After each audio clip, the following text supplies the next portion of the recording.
Tuhan, sekalipun dalam situasi yang seperti sekarang ini Bapak Ibu, kita boleh melakukan ibadah kita sekalipun melalui online. Baik, kita akan memuji Tuhan, kita akan menyembah Tuhan Bapak Ibu.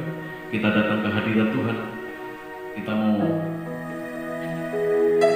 menyatakan pujian kita, pengagungan kita, penyembahan kita kepada Tuhan, bahwa Dialah sumber kekuatan kita, Dialah Allah yang menjadi segala-galanya dalam kehidupan kita. Dan biarlah komitmen kita melalui pujian hari ini untuk terus mengiring Tuhan, melayani Tuhan dalam keadaan apapun, sesuai dengan rencananya, sesuai dengan kehendaknya dalam kehidupan kita semua. Bapak Ibu yang dikasihi oleh Tuhan, kita akan naikkan pujian ini bersama-sama.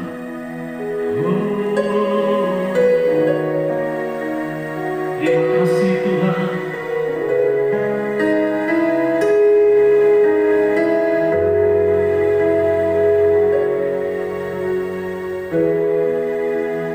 Kekuatan di jiwaku, amin. Ketenangan batinku,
Seperti tanah yang gersang, yang merindukan jamaah Roh Suci.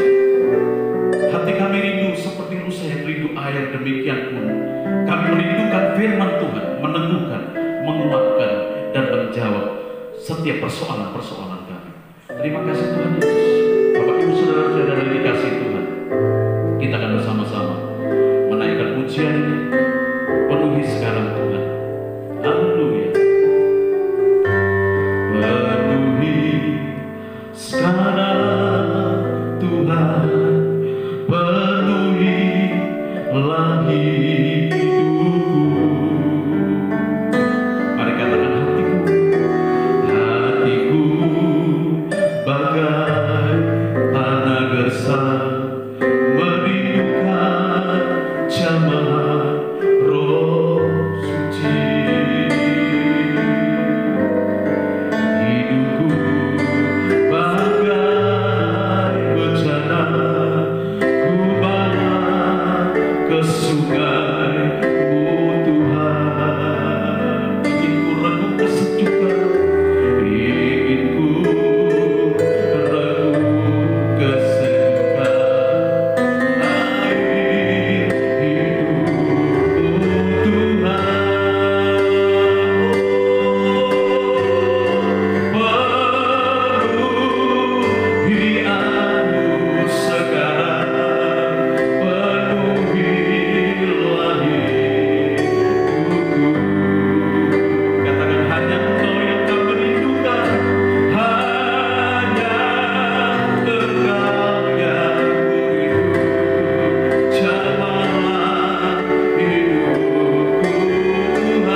Sekali lagi kita berdoa. Kami mengucap syukur Tuhan buat kasih anugerah-Mu Tuhan. Kami boleh berkumpul, kami boleh beribadah, sekalipun melalui online Tuhan. Kami percaya hadirat-Mu nyata di dalam kehidupan kami, mengubah kami, memulihkan kami. Dan hadirat-Mu, Roh-Mu pada saat ini akan membajak hati kami buat kebenaran firman-Mu Tuhan. Hamba-Mu Kau pakai untuk menyampaikan isi hati-Mu sendiri dengan urapan yang baru. Setiap kami akan hidup sesuai dengan kebenaran firman-Mu Tuhan.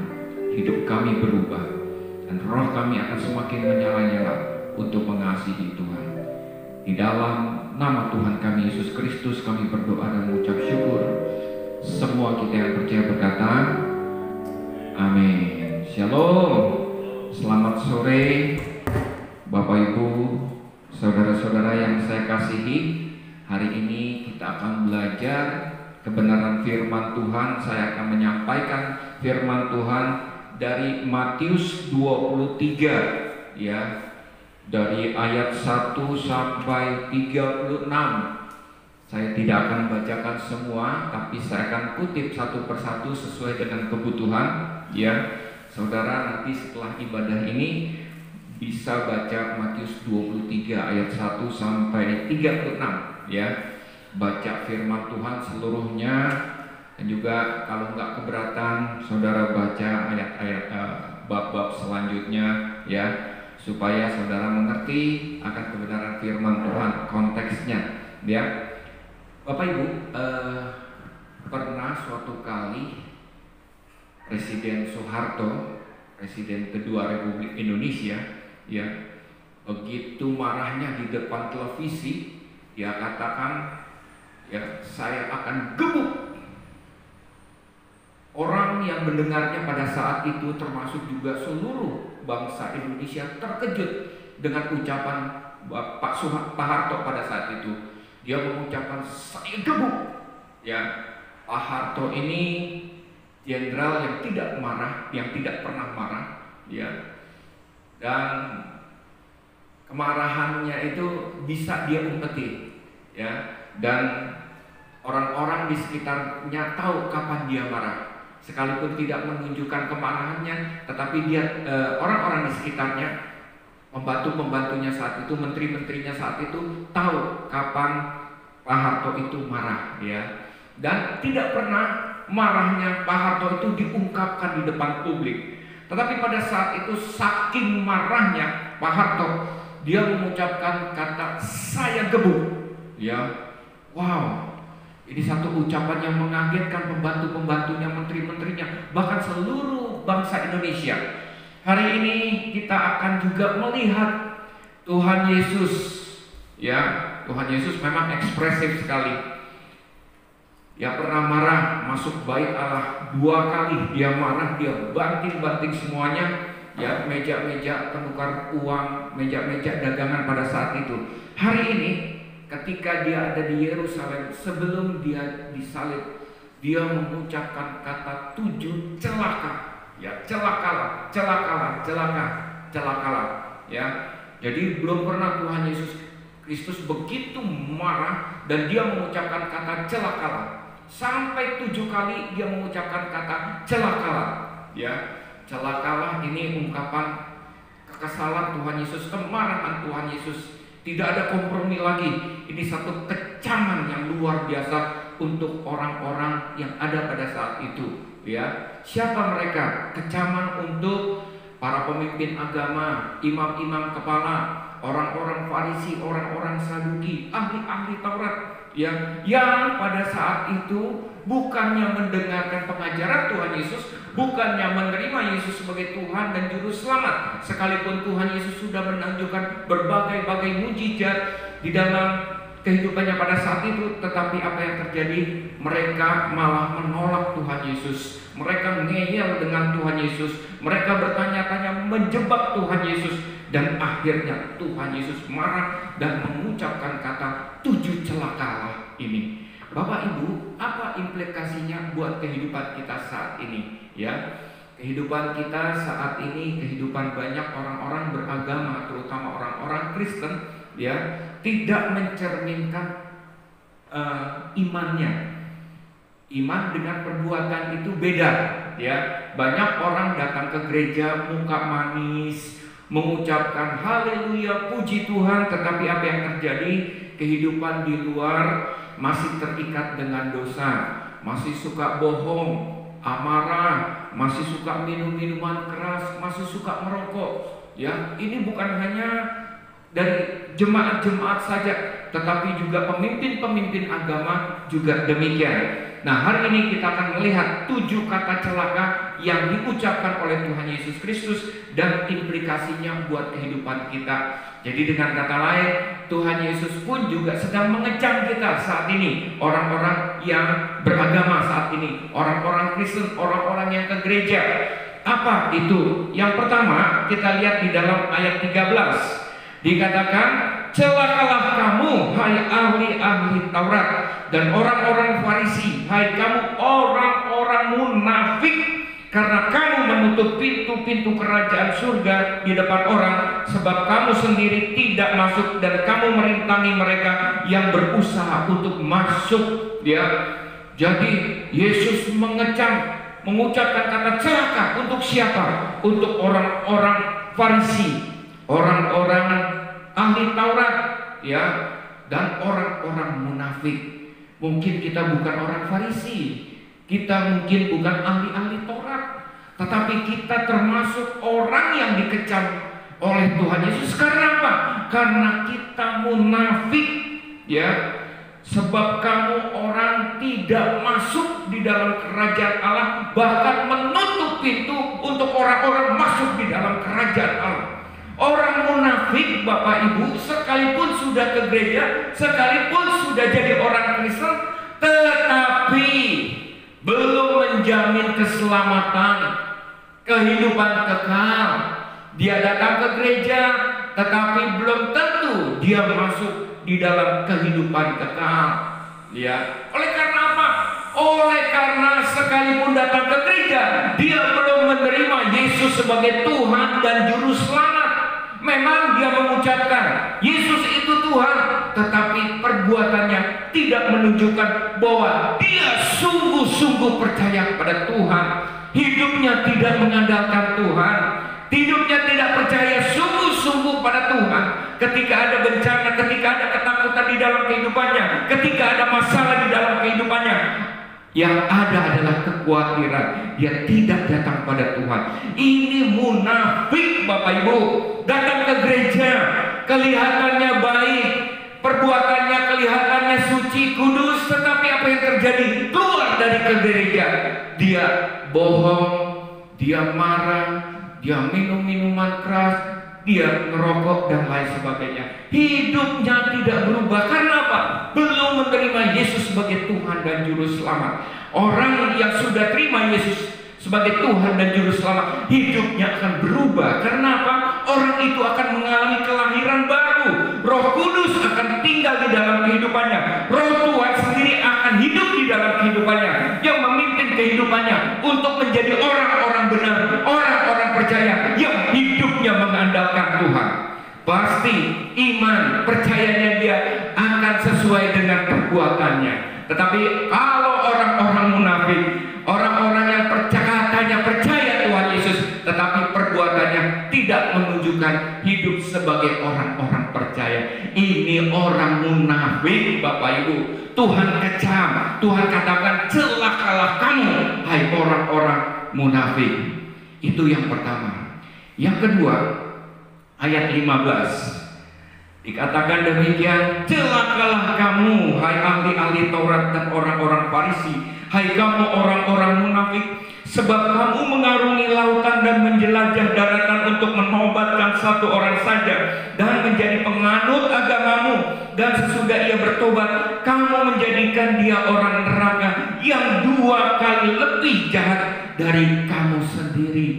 Bapak Ibu, banyak orang, ya, pergi untuk mencari murid, mendirikan gereja, mengumpulkan jemaat-jemaat, ya, bahkan mereka pergi mengarungi lautan atau pergi ke satu pulau yang lain untuk apa? Untuk melakukan misi. Tapi apa yang terjadi? Ketika mulai ada pengikut-pengikut di dalam kehidupannya, ya, bukan pengikut-pengikutnya itu dijadikan sebagai pengikut-pengikut Tuhan, tetapi dijadikan pengikut-pengikut dia pribadi, ya. Nah, Bapak, Ibu, saudara-saudara yang saya kasihi, ya, dikatakan di sini untuk menobatkan satu orang saja menjadi penganut agamamu, dan sesudah ia bertobat kamu menjadikan dia orang neraka. Ya, orang yang kita tobatkan tersebut, orang yang menjadi pengikut kita, mereka tidak menjadi murid Tuhan yang sungguh-sungguh menjadikan Yesus sebagai Tuhan dan Juru Selamat di dalam kehidupannya. Akan tetapi Apa yang terjadi? Mereka hanya menjadi pengikut kita saja, ya, bukan menjadi pengikut Tuhan Yesus sejati. Bahkan kita yang menjadi gurunya, ya, membuat orang itu yang menjadi pengikut kita yang fanatik. Bahkan kita mengeksploitasi orang tersebut bukan untuk kepentingan kerajaan Allah, tetapi untuk kepentingan pribadi. Orang seperti inilah yang dikecam oleh Tuhan Yesus Kristus. Banyak sekarang ini pemimpin-pemimpin agama, mereka mendirikan gereja, mereka menjadi pengkhotbah terkenal, bukan untuk memuliakan Tuhan, tetapi pengikut-pengikut mereka hanya mengagumi pengkhotbah atau pendeta-pendeta tersebut. Itu yang terjadi sekarang ini. Yang ketiga, Bapak Ibu, ayat 16 sampai 22 dikatakan, celakalah kamu hai pemimpin-pemimpin buta, ya, yang berkata. Pemimpin buta artinya mereka yang tidak mengerti, memahami firman Tuhan, ya. Ada seorang pendeta terkenal di Amerika. Dia sering mengadakan KKR ke seluruh dunia, kemana-mana, ya, melalui gerakan Roh Kudus. Tapi apa yang terjadi sekarang ini? Banyak orang menjadi pengikutnya dan dia menjadi orang kaya sekali karena ajarannya prosperity theology. Tapi apa yang terjadi sekarang ini? Akhirnya dia bertobat dan mengaku bahwa selama ini dia tidak pernah mempelajari Alkitab. Orang seperti ini dikatakan pemimpin-pemimpin buta, yang berkata, bersumpah demi bait suci, sumpah itu tidak sah, tetapi bersumpah demi emas bait suci, sumpah itu mengikat. Hai kamu orang-orang bodoh dan orang-orang buta, apakah yang lebih penting, emas atau bait suci yang menguduskan emas itu? Bersumpah demi mezbah, sumpah itu tidak sah, tetapi bersumpah demi persembahan yang ada di atasnya, sumpah itu mengikat. Hai kamu orang-orang buta, apakah yang lebih penting, persembahan atau mezbah yang menguduskan persembahan itu? Karena itu barang siapa bersumpah demi mezbah itu, ia bersumpah demi mezbah dan juga demi segala sesuatu yang terletak di atasnya. Dan barang siapa bersumpah demi bait suci, ia bersumpah demi bait suci dan juga demi Dia yang diam di situ. Dan barang siapa bersumpah demi surga, ia bersumpah demi tahta Allah dan juga demi Dia yang bersemayam di atasnya. Pemimpin-pemimpin buta dan bodoh, mereka tidak mengerti firman Tuhan, tetapi mereka mengutamakan tradisi, ya. Saudara baca 16 ayat 16 sampai 22, hampir saya tidak mengerti, ya. Yang dipermasalahkan pada saat itu adalah sumpah. Ini sumpahnya demi persembahan, sumpah demi bait Allah, atau sumpah demi Allah. Mana yang paling sahih? Sumpah demi mezbah, ya, itu berbicara dengan sumpah. Mezbah itu berbicara sumpah dengan persembahan, ya. Mana yang lebih sahih, persembahannya dengan emas atau yang bukan emas? Mana yang lebih sahih, mezbah atau bait Allah? Mana yang lebih sahih, bait Allah Ta'ala? Saya sendiri pusing, Bapak Ibu, ya. Ini nggak ada di dalam firman Tuhan, nggak ada dalam Alkitab, tetapi dipermasalahkan. Karena apa? Mereka pemimpin yang buta dan mereka bodoh. Bapak Ibu, saya pernah mendengar ada orang mempermasalahkan persembahan persepuluhan itu dari keuntungan kita atau dari omset kita. Halo Bapak Ibu, persembahan persepuluhan itu dari keuntungan kita atau dari omset kita? Ada yang bilang dari omset, ada bilang yang dari keuntungan. Kalau dari omset 10% rugi kita karena keuntungannya cuma 5% dan lain sebagainya. Ada juga yang mempeributkan persembahan sulung karena ada beberapa gereja yang mendeklarasikan bahwa jemaat-jemaat mereka harus melakukan persembahan sulung setiap bulan. Jadi gaji mereka bulan Januari, omset mereka, keuntungan mereka yang mereka dapat selama bulan Januari awal tahun, mereka harus bawa bawa ke gereja. Wow, ini menjadi kontroversi ya, mengenai persembahan persembahan sulung itu perlu atau tidak kita bawa persembahan persepuluhan ini, mana yang benar, dari keuntungan dari omset. Bapak Ibu, saya mau katakan Ulangan 6 ayat 4 katakan, Shema, dengar bangsa Israel, Tuhan itu Esa, kasihlah Tuhan Allahmu dengan segenap hati, jiwa dan kekuatan. Bahkan Tuhan Yesus katakan di dalam Matius 22 ayat 37, kasihlah Tuhanmu dengan segenap hati, jiwa dan kekuatan. Itulah hukum yang terutama. Apa artinya?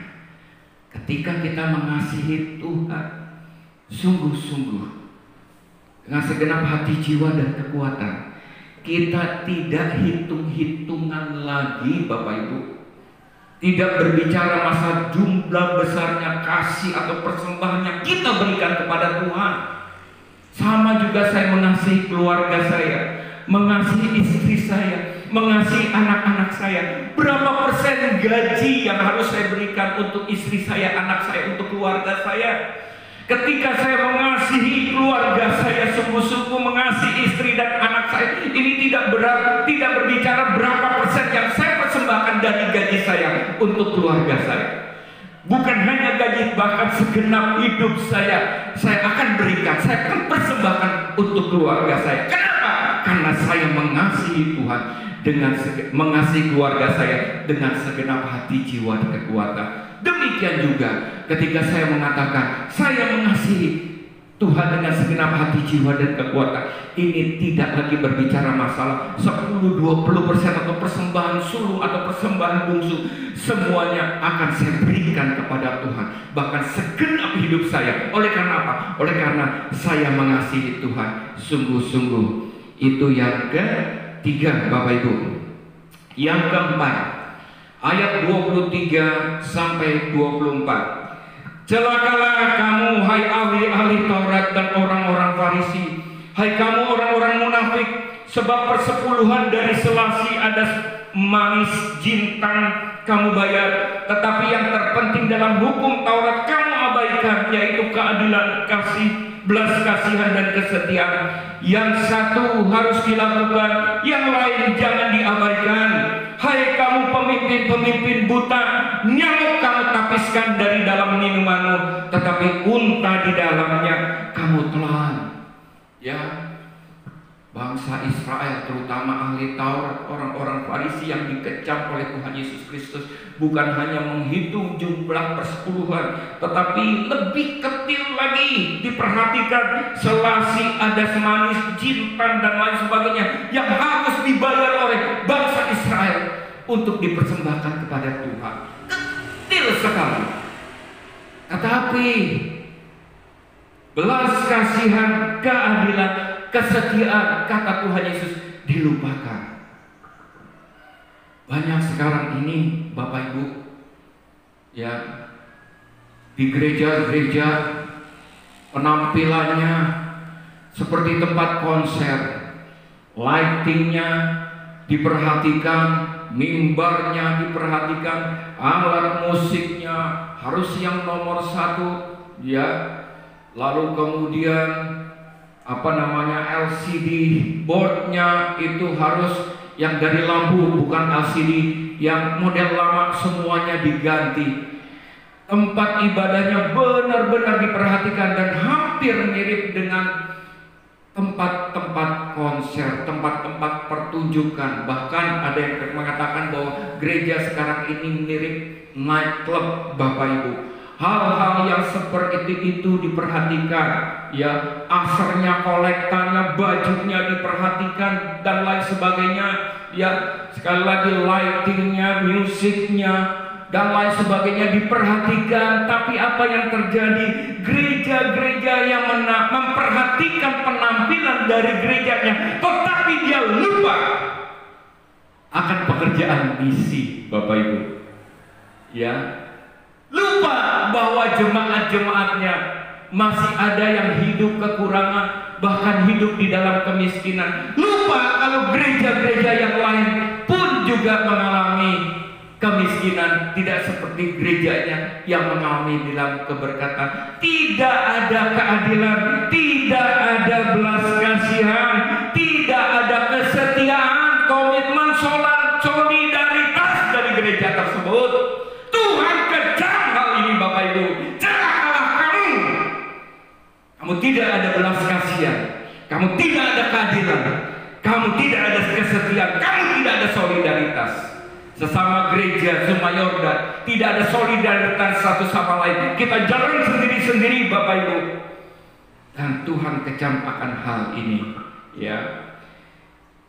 Yang selanjutnya, yang kelima, ayat 25 sampai 26. Celakalah kamu, hai ahli-ahli Taurat dan orang-orang Farisi, hai kamu orang-orang munafik, sebab cawan dan pinggan kamu bersihkan sebelah luarnya, tetapi sebelah dalamnya penuh rampasan dan kerakusan. Hai orang Farisi yang buta, bersihkan dahulu sebelah dalam cawan itu, maka sebelah luarnya juga akan bersih. Ya, yang kelima ini Tuhan mengecam pribadi-pribadi pendeta. Tadi performance dari gereja ini, penampilan dari pendeta-pendeta, ya, penampilan hamba-hamba Tuhan, penampilan orang-orang Kristen, kelihatannya baik, ya, penampilan luarnya baik, tetapi apa yang terjadi kelihatannya bersih, tetapi apa yang terjadi sebelah dalamnya penuh rampasan dan kerusakan, atau dengan kata lain, penampilannya tidak mencerminkan apa yang ada di dalam kehidupannya. Di dalam kehidupannya penuh dengan kebusukan, Bapak Ibu. Ya, saya pernah mengenal seorang pendeta, ya, hamba Tuhan, kelihatannya manis sekali kalau ngomong. Oh, haleluya, puji Tuhan. Ya, kayaknya ngomongnya beriman luar biasa seperti itu. Dan apa yang terjadi, ternyata dalam kehidupan pribadinya, penampilannya yang baik, kudus kelihatannya, suci kelihatannya, tetapi ketika ada di dalam keluarga, apa yang terjadi? Istrinya dimaki, istrinya digampar, bahkan Bapak Ibu, ya, dia tidak sungkan-sungkan untuk mengucapkan kata-kata kotor dan binatang kepada istrinya, Bapak Ibu.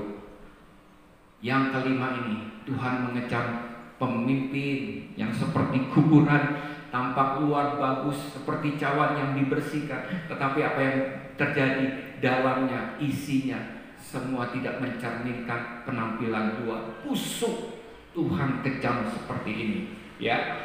Yang keenam, ayat 27 sampai 28. Celakalah kamu, hai ahli-ahli Taurat dan orang-orang Farisi, hai kamu orang-orang munafik, sebab kamu sama seperti kuburan yang dilabur putih, yang sebelah luarnya memang bersih tampaknya, tetapi yang sebelah dalamnya penuh tulang belulang dan berbagai jenis kotoran. Demikian jugalah kamu, di sebelah luar kamu tampaknya benar di mata orang, tetapi di sebelah dalam kamu penuh dengan kemunafikan dan kedurjanaan.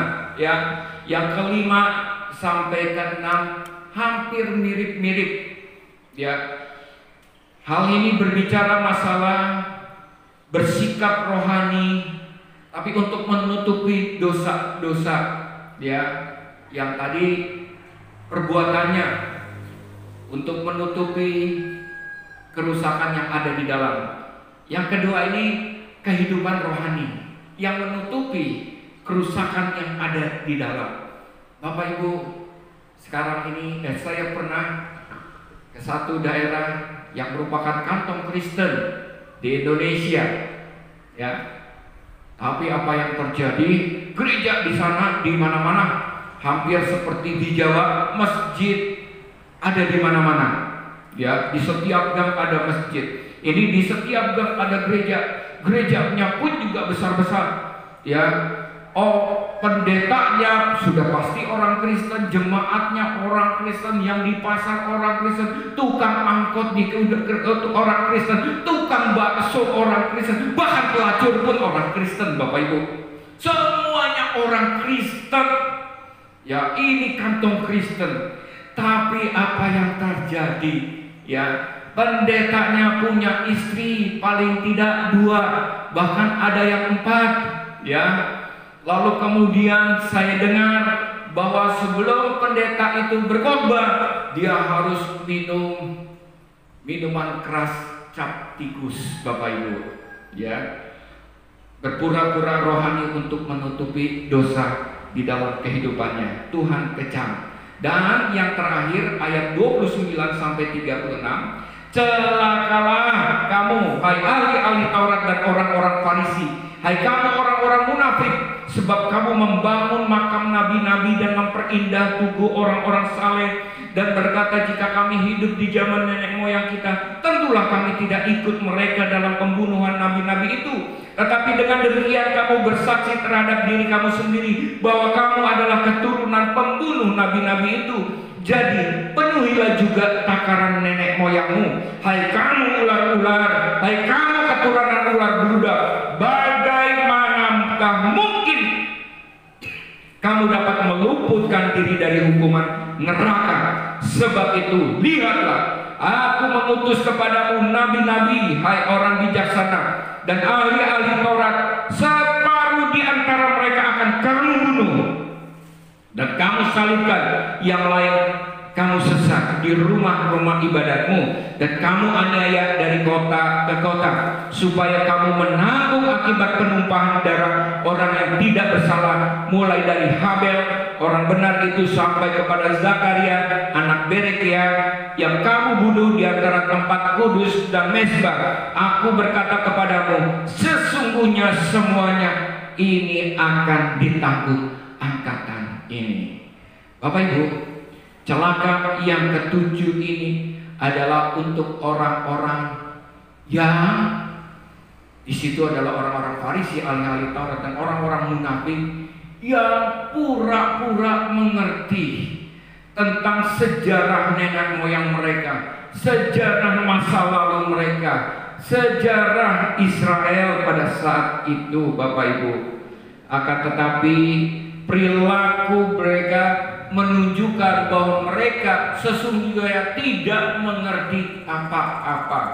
Ya, jadi seperti sebelum memasuki Matius 23 ini, ya, Tuhan Yesus berdebat kepada orang-orang Saduki pada saat itu. Siapakah Mesias itu? Lalu mereka menjawab, Mesias adalah anak Daud. Kata Tuhan, ya, Daud memang diurapi. Dia mengalahkan Goliat diurapi. Dia menjadi raja yang berhasil oleh karena dia diurapi. Dia raja yang sukses karena apa? Dia diberkati Tuhan. Dia dipimpin oleh Roh Tuhan. Roh Tuhan ada di dalam kehidupannya. Kalau Roh Tuhan, raja seperti itu diurapi Tuhan, dia memanggil Mesias itu sebagai tuannya atau Adonai. Ya, kamu kan ngomong tadi, kalau Mesias itu anak Daud, bagaimana mungkin Daud itu memanggil Mesias itu, Tuhan Yesus itu sebagai Adonai, tuannya? Bapak Ibu, harusnya orang-orang Saduki pada saat itu mengerti tentang sejarah, tetapi karena mereka tidak mengakui Yesus itu sebagai Mesias buat kehidupan mereka, mereka sedang mengharapkan raja orang Israel yang membebaskan mereka dari penjajahan Romawi. Makanya pada saat itu mereka tidak mengaku Yesus itu sebagai Mesias. Bapak Ibu, banyak di dalam kehidupan kita jadi orang Kristen, tetapi sesungguhnya kita tidak mengerti. Seperti orang-orang Saduki, orang Farisi, imam-imam ahli Taurat itu, mereka tidak mengerti siapa Yesus sesungguhnya. Kenapa? Kita baca Alkitab, tetapi kita tidak mengerti kebenaran firman Tuhan. Yesus kecam hal ini. ya, tidak menjadikan Yesus sebagai Tuhan dan Juru Selamat yang sungguh-sungguh di dalam kehidupannya. Hidupnya tidak mengandalkan Tuhan, hanya pura-pura saja orang Kristen, hanya pura-pura saja mengaku Yesus sebagai Tuhan dan Juru Selamat, tetapi sesungguhnya hidupnya tidak mencerminkan sebagai orang yang percaya sungguh-sungguh. Bapak Ibu, hari ini kita sudah belajar dari Tuhan Yesus yang mengecam sangat keras orang-orang Farisi, ahli-ahli Taurat, pemimpin agama orang Saduki pada saat itu, karena mereka tidak percaya sungguh-sungguh, tidak hidup sungguh-sungguh bagi Tuhan, tidak mengasihi Tuhan sungguh-sungguh. Ya, Yesus kecam dengan perkataan yang cukup keras. Celakalah, artinya tidak ada kompromi untuk mereka. Demikian juga Bapak Ibu, kalau kita hari ini tidak hidup sungguh-sungguh percaya kepada Tuhan, dalam situasi kondisi yang menakutkan sekarang ini, bencana COVID, korbannya di mana-mana, dan bencana yang akan datang diperkirakan akan terjadi, yaitu global debt crisis, di mana akan ada kelaparan oleh karena krisis ekonomi terjadi seluruh dunia. Apakah kita masih mau berpura-pura percaya Yesus itu sebagai Tuhan dan Juru Selamat, sementara di dalam kehidupan kita ada ketakutan, ada kekhawatiran? Ini saatnya Bapak Ibu untuk percaya sungguh-sungguh, datang kepada Tuhan, berlindung di bawah kepak sayapnya. Tuhan memberkati. Shalom. Saya undang Pendeta Martadi untuk kita berdoa syafaat dan mengakhiri ibadah kita.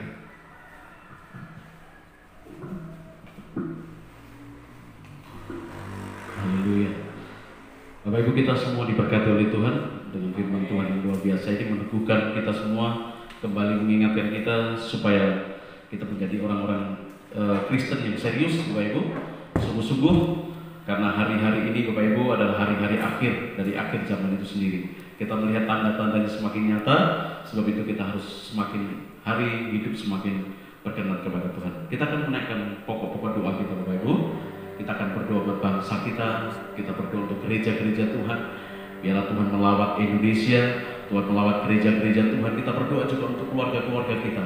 Kita berdoa untuk kekuatan kesehatan kita semua Bapak Ibu, supaya semua kita sehat, panjang umur dalam lindungan, dalam anugerah Tuhan.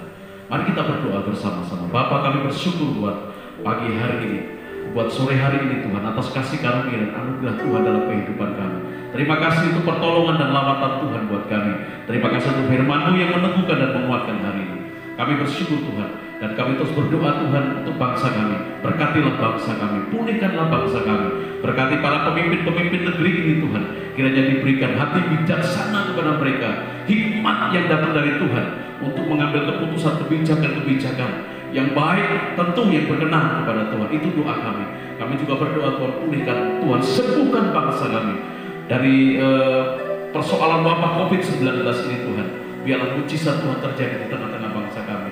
Terima kasih Tuhan Yesus, berkati para pimpinan-pimpinan negeri dari tingkat tertinggi sampai di daerah-daerah.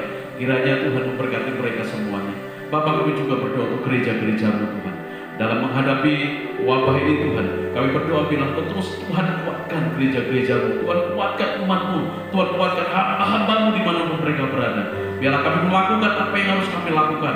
Biarlah semuanya Tuhan, peristiwa yang terjadi dalam akhir-akhir ini Tuhan, menjadikan kami semakin dekat dengan Tuhan, semakin sungguh-sungguh dengan Tuhan, semakin hari semakin mengasihi Tuhan. Itulah yang Tuhan mau dari kehidupan kami. Terima kasih Tuhan Yesus, kami mengucap syukur. Kami juga berdoa Tuhan untuk umat-umat-Mu dimanapun mereka berada. Tuhan terus berkati mereka, Tuhan terus tolong mereka, Tuhan terus jamah mereka, Tuhan terus pulihkan mereka. Kami secara khusus ya Tuhan berdoa untuk para tenaga medis Tuhan, para dokter, para perawat yang ada di garis depan untuk pengobatan pasien atau pencegahan dari COVID-19 di tengah-tengah bangsa kami. Tuhan kiranya memberkati semua. Mereka semua berikan kekuatan kesehatan, umur yang panjang buat mereka ya Tuhan, agar mereka dengan baik memberikan hidup mereka, mengabdikan hidup mereka kepada bangsa ini. Tuhan kiranya memberkati mereka semua. Terima kasih Tuhan. Kami mengucap syukur, anugerah dan kebaikan-Mu limpah buat kami semua, rahmat dan kebaikan-Mu limpah buat kami semua, kekuatan kesehatan, shalom, damai sejahtera, sukacita Tuhan berlimpah-limpah buat kami. Kami percaya sebagaimana firman Tuhan berkata, aku sekali-kali tidak akan pernah meninggalkan engkau, dan sekali-kali tidak akan pernah membiarkan engkau. Dalam janji itu kami hidup, dan janji itu kami imani setiap hari. Dalam keadaan apapun, Tuhan tidak akan pernah meninggalkan kami. Dalam keadaan apapun, Tuhan tidak akan pernah membiarkan kami sendiri. Tuhan akan terus menyertai kami, menolong kami, memberkati kami dengan sukacita dan damai sejahtera yang berlimpah-limpah. Kami mengucap syukur ya Tuhan. Terima kasih Tuhan. Sebentar kami akan kembali ke rumah masing-masing. Tuhan berkati kami, dan Tuhan melindungi kami, dan Tuhan memberkati kami semua. Saudara-saudara, mari angkat kedua tangan kita dan kita terima berkat Tuhan. Tuhan memberkati engkau, dan Tuhan melindungi engkau. Tuhan menyinari engkau dengan wajahnya dan memberi engkau kasih karunia. Tuhan menghadapkan wajahnya kepadamu dan memberi engkau damai sejahtera. Terima berkat ini, nikmati berkat ini, dan jadilah berkat dimanapun kita semua berada. Terpujilah Tuhan dalam nama Tuhan Yesus. Kami bersyukur, kami sudah berdoa. Haleluya.